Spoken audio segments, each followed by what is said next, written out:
yeah, it's a hard work. This is a pink garlic flower. I've got a white one as well.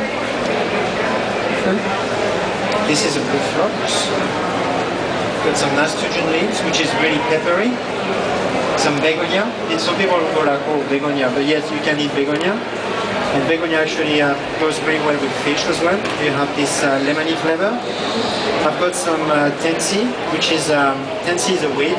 It grows a bit everywhere, but it's really good for the nervous system, and it is really healthy. And the flavor is between the mint and eucalyptus flavor.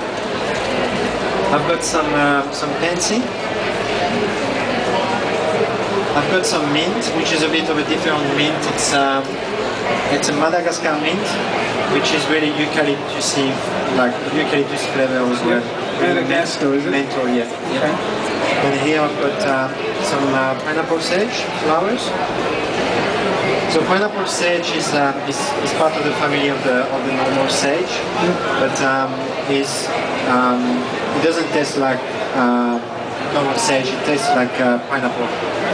And it gives us some beautiful red flower like this one. They look like a little trumpet. I've got some lavage. Lavage is a cross between a basil and celery. And I've got some nasturtium flowers here.